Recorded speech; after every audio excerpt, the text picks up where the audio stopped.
So many times when you hear proponents of public policies discuss their ideas, they usually advertise it with zero-sum approach. And this zero-sum approach, whereas it can help you convince the people faster, it turns out that it is a tool for losing public confidence. So what do I mean by this? For instance, you will hear things like, if we don't kill corruption, corruption will kill Nigeria. And so when you hear anti-corruption crusaders marketing the killing of corruption, they are framing it so much so that they make you believe that once corruption is dealt with, Nigeria is la la la land. While I agree that Nigeria and many developing countries are plagued by corruption, and that there is no meaningful progress unless you take out corruption in the system. And then imagine that we wake up tomorrow and there is no element of corruption in Nigeria. It has not solved all the problem. So that you have an incorrupt government does not mean that they know the agricultural policies.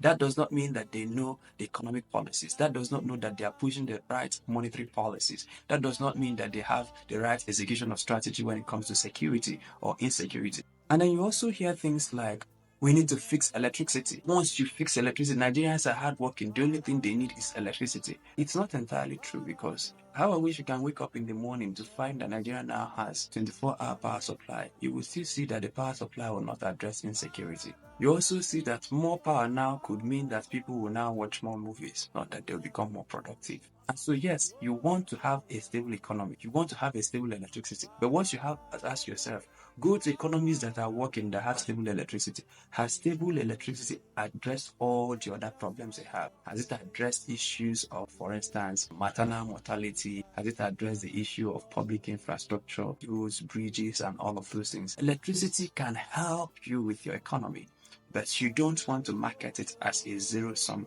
approach. You don't want to market it or advertise it or prescribe it as the one single magical bullet that once you fire it, the problems of Nigeria will magically disappear. You also see this with the issues at the discussions around restructuring, and they are marketing it, and people tend to believe that once you restructure Nigeria, Nigeria is fine. Wait a minute. The restructuring will not impact your education so much so.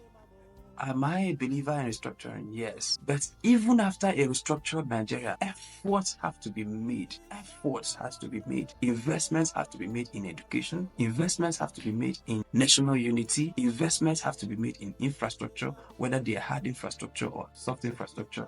Investments have to be made in the different sectors and spheres of the economy. There is no magical bullet that once you fire it, it will solve all the societal problems. And that is why when we are discussing insecurity and people are talking about state police, I want you guys to understand that the state police, it will not be that if you create state police today, all the manifestations of insecurity will be solved. So that is the same way that when government officials or when public policy enthusiasts are prescribing public policies, they should prescribe it telling the people this is the pros and this is the cons, and so that people can make an informed buying decision. It's not like they tell you, oh, this is Bobo Niger, this one drug cures everything. Once you fire corruption, Nigeria, no, it cannot work. Once you fix electricity, once you do restructuring, once you have state police. And that is what I'm seeing now, that a lot of the discussions going on the state policing debate has this zero-sum approach, has this Bobo Niger approach, has this state police that solves all the problems.